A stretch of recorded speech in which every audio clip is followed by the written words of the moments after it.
بسم اللہ الرحمن الرحیم۔ السلام علیکم ورحمۃ اللہ وبرکاتہ۔ آج پھر سجا ہے ویڈیو والا دربار اور میں آپ کی خدمت میں حاضر ہوں، اور آج ہم انجینئر صاحب کی مجلس نمبر 02 کا خلاصہ آپ کے سامنے رکھنا چاہتے ہیں۔ اس میں جب مجلس کا آغاز ہوا تو سب سے پہلے ایک حدیث کا انالیسز کیا گیا جو مشہور ہے ہمارے ہاں کہ علم حاصل کرو خواہ تمہیں چین جانا پڑے۔ اس پر بڑی سیر حاصل گفتگو کی گئی، اس حدیث کی حقیقت سے بھی پردہ اٹھایا گیا۔ اس کے بعد دوسرا سوال تھا کہ جی یہ جو کہا جاتا ہے کہ جی چاروں امام حق پہ ہیں اور سب کے پاس حق ہے، تو اس حوالے سے بڑا خوبصورت اور علمی تجزیہ پیش کیا گیا کہ سب حق پہ کیسے ہو سکتے ہیں۔ ایک بڑی قیمتی مثال بھی دی گئی کہ ایک گلاس ٹیبل پہ رکھا ہے، ایک شخص کہتا ہے جی یہ گلاس ہے، دوسرا کہتا ہے یہ موٹر بائک ہے، تیسرا کہتا ہے یہ پیالہ ہے، تو تینوں حق پہ کیسے ہو سکتے ہیں۔ بڑی جاندار مثال کے ذریعے جو ہے وہ واضح کیا گیا کہ یار حق پہ تو کوئی ایک ہی ہوتا ہے، سارے حق پہ نہیں ہوتے۔ اور اس کے بعد جو ہے وہ منت کے حوالے سے جو ہے نا وہ ڈیٹیلز بتائی گئیں کہ جی منت کیا ہے، منت کا کفارہ کیا ہے، اور منتیں کس قسم کی ماننی چاہیے، کس قسم کی منت نہیں مانی جا سکتی، اور منت اور قسم کے حوالے سے خاصی ڈیٹیل سے جو ہے وہ ڈسکشن ہوئی۔ اس کے بعد جو کچھ اور سوالات بھی تھے، ایک کوشچن کسی نے کیا تھا کہ جی میں نے کوئی چیز خریدی اور اس میں میری سسٹر نے بھی اور والد صاحب نے بھی پیسے جو ہے وہ کچھ شامل کیے۔ پہلے انہوں نے اس ٹاپک پہ کوئی بات نہیں کی، لیکن بعد میں انہوں نے کہا کہ جی میں نے تمہیں لون دیا تھا والد صاحب نے اور وہ پیسے ریفنڈیبل ہیں تمہارے لیے، تو اس بارے میں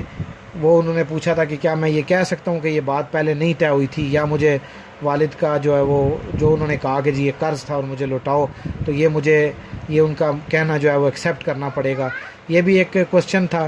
اور اس کے بعد پوچھا گیا کہ جی نئی جوتی پہننے پر جو اکثر لوگ کہتے ہیں کہ جی مبارک نہیں دینی چاہیے، اس حوالے سے شرعی احکامات کیا ہیں۔ اس کے بعد حضرت ذوالکفل علیہ السلام کے حوالے سے سوال تھا کہ جی ان کے حالات زندگی یا زیادہ ڈیٹیلز وغیرہ کہاں ہیں یا کیا صورتحال ہے، تو انبیاء کے حوالے سے خاصی تفصیلی اس ٹاپک پہ بھی بات کی گئی کہ قرآن مجید میں جن انبیاء کے ذکر ہیں اور جن کے نہیں ہیں اس حوالے سے کیا معاملہ ہے۔ اور اس کے بعد ایک سوال کیا گیا کہ جی کیا صرف حق کو آئیڈینٹیفائی کر لینا کافی ہے یا اس پر عمل کرنا بھی ہر حال میں ضروری ہوگا، تو اس حوالے سے بھی خاصی تفصیلی روشنی ڈالی گئی۔ اس کے بعد پوچھا گیا کہ جی ایک شخص جو ہے وہ اخلاقی طور پر جو ہے وہ بہت برا ہے، اچھے اخلاق نہیں ہے اس کے، لیکن یہ ہے کہ وہ عبادت گزار ہے، تو کیا عبادت کی کثرت ہی کافی ہے یا اخلاقیات کی بھی کوئی اہمیت ہے۔ پھر اس کے بعد انشورنس کے متعلق سوال کیا گیا کہ اس کی شرعی حیثیت کیا ہے، تو اس سے پھر ملتی جلتی کافی ساری باتیں اس میں بڑی اچھی باتیں تفصیل سے ہوئیں۔ اس کے بعد الیکٹرانک دعوت جو ہے ای دعوت، الیکٹرانکلی دعوت کے کام کرنے کے حوالے سے وہ تھا کہ وہ کس طرح سے کیا جا سکتا ہے، تو اس حوالے سے بھی خاصی تفصیل سے وضاحت کی گئی انجینئر صاحب کی طرف سے۔ اس کے بعد سموار کے روزہ رکھنے کے حوالے سے جو مسلم شریف کی حدیث ہے اس کی سند کے حوالے سے کسی ڈاؤٹ کی بنیاد پر بات کی گئی، تو اس پہ بھی انجینئر صاحب نے صحیح مسلم کے حوالے سے اور اس حدیث کے حوالے سے بھی بات کی کہ مسلمانوں کا مجموعی اس حوالے سے اجماعی عقیدہ کیا ہے۔ اور پھر ظہر اور عشاء کی رکعتوں یعنی ان کی مقدار کے حوالے سے بھی سوال تھا۔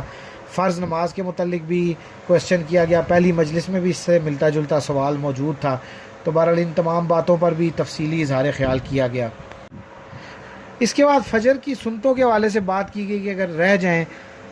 فرضوں سے پہلے آپ نہ پڑھ پائیں تو پھر ان کو کب اور کس طرح ادا کیا جائے، اس حوالے سے بتایا گیا۔ یوگا جو ہے اس پہ بھی بات کی گئی کہ اس کی شرعی حیثیت کیا ہے، اس حوالے سے بڑی ریلیونٹ اور بھی کچھ باتیں ہوئیں ساری تفصیل سے، اور اصولی جو باتیں ہیں اس پر جو ہے وہ کی گئیں۔ پھر ایک سوال تھا کہ جی اگر کوئی اس طرح کی منت مان سکتا ہے کہ اگر اللہ تعالیٰ بیٹا دے تو اسے میں حافظ قرآن بناؤں گا، یا اور اس طرح کے دیگر معاملات، ان سوالات پہ بھی بات کی گئی۔ اس کے بعد نبی کریم صلی اللہ علیہ وسلم کے اسوہ حسنہ میں سے، آپ کی زندگی سے، آپ کی عادات سے، آپ کی تعلیمات میں سے ہم کیا چیزیں ہمارے لیے عمل میں لانا بہت ضروری ہیں اور کون سی چیزیں جو ہے وہ ضروری نہیں ہیں، اس پر بھی بات کی گئی۔ اور پھر ابراڈ سے آئی ہوئی جو چیزیں ہیں، انشورڈ چیزیں، ان کو استعمال کیا جا سکتا ہے یا نہیں کیا جا سکتا، اور پھر جو دنیا میں جو خاندانی سسٹم کے تحت جو لوگ اکٹھے ہیں ان کے بارے میں سوال کیا گیا کہ کیا وہ جنت میں بھی انہی کا ساتھ جو ہے وہ نصیب ہوگا یا نہیں. ان تمام معاملات پہ بھی بات ہوئی. اس کے بعد فوٹوگرافی کے حوالے سے کچھ سوالات تھے کہ جی شادی پر جو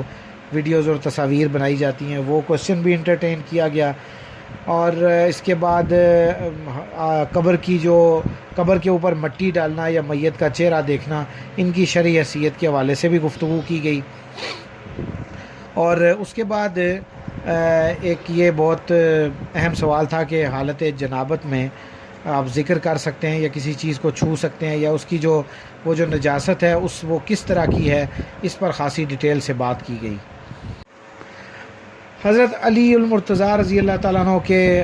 حوالے سے بات کی گئی کہ جو انہوں نے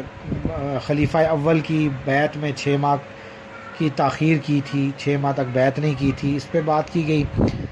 اور اس کے بعد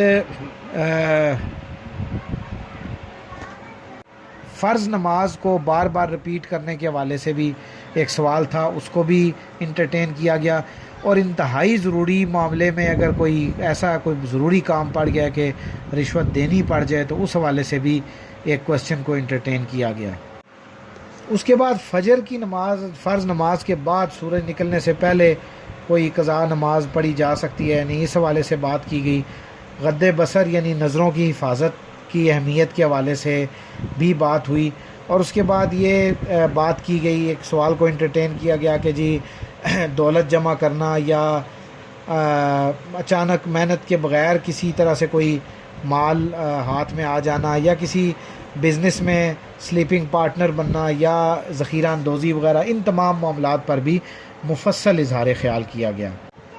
ایک سوال تھا کہ جی فرشتے جو ہیں وہ جو نامہ اعمال لکھتے ہیں وہ کیا دل کی نیت کو جانتے ہیں یا نہیں, یا وہ کس طرح نامہ اعمال لکھتے ہیں, اس پر خاصی اچھی اور علمی گفتگو کی گئی. اور اس کے بعد ریلیاں نکالنے کے حوالے سے, چاہے وہ پولیٹیکل ریلیاں ہوں یا دینی مذہبی ریلیاں ہوں, حوالے سے, اور پھر جو لوگ مشکلات میں مبتلا ہوتے ہیں اس حوالے سے سوال کیا گیا, اسے بھی بڑی علمی اپروچ کے ساتھ اس کا جواب دیا گیا. اس کے بعد درود پاک کے حوالے سے سوال کو انٹرٹین کیا گیا کہ جی ہمارا درود پڑھنا اور جو اللہ کہتا ہے کہ میں بھی درود بھیجتا ہوں وہ کیا معاملہ ہے سارا, اس پر بھی بات کی گئی. اس کے علاوہ کوشچن کیا گیا کہ جی بچے کے کان میں اذان کیوں دی جاتی ہے جبکہ وہ عربی تو نہیں سمجھتا, اس سوال کو بھی بڑی خوش اسلوبی سے انٹرٹین کیا گیا. ہدایت اور سیدھا راستہ صراط مستقیم جو ہے اس سے کیا مراد ہے, اس سوال کو پر بھی تفصیلی بات کی گئی. اور پھر یہ سوال کیا گیا کہ جی گناہ کبیرہ جو ہے وہ کوئی مومن کر سکتا ہے یا کوئی گناہ کبیرہ کر کے وہ پھر مومن رہ سکتا ہے, تو یہ بھی سوال تھا, اس کا بھی بڑا علمی جواب دیا گیا. اس کے بعد جو ہے وہ نماز کے بعد بلند آواز سے ذکر کرنے کے حوالے سے جو ہے وہ بات کی گئی. پھر ایک مسئلہ پوچھا گیا کہ جی کچھ لوگ کہتے ہیں کہ شلوار اگر ٹخنوں سے نیچے رکھی جائے تو وضو ٹوٹ جاتا ہے, اس حوالے سے بھی علمی جوابات دیے گئے. اور قرآن پاک کی طرف کمر کر کے پیٹھ کر کے بیٹھنے کے حوالے سے جو ہے وہ اس سوال کو بھی انٹرٹین کیا گیا. اس کے بعد ایک سوال کیا گیا کہ جی فرض نماز کے بعد جو مساجد میں قرآن خوانی کو تلاوت یا نعتیں اسپیکر پہ پڑھنا شروع ہو جاتے ہیں, اس حوالے سے بھی خاصی تفصیلی بات چیت کی گئی. اور اس کے بعد شادی کی رسومات کے حوالے سے بھی بات کی گئی کہ ان کا شرعی یا غیر شرعی ہونا, اور شادی جو ہے وہ کس طرح سے ایک سوشل بائنڈنگ ہے اور اس کا دین سے کس حد تک کوئی لنک بنتا ہے, اس پہ بات کی گئی. پھر لاسٹ پہ بھی کافی ساری علمی باتیں ہوئیں وضو کے حوالے سے, وضو ٹوٹنے کے حوالے سے کوئی مختلف اماموں کے اقوال, اور مطلب وہ بھی بڑی دلچسپ اور مزے کی گفتگو تھی. اور اس کے علاوہ بھی اور بہت سی ڈیفرنٹ سوالات کے ساتھ ریلیونٹ بڑی مزے کی ڈسکشنز اور گفتگو سننے کے لیے میں آپ کو ریکمینڈ کرتا ہوں کہ آپ یہ 02 علمی و تحقیقی مجلس جو ہے وہ ضرور سنیں. اللہ تبارک و تعالیٰ سے دعا ہے کہ اللہ تعالیٰ ہمیں عمل کی توفیق عطا فرمائے. والسلام.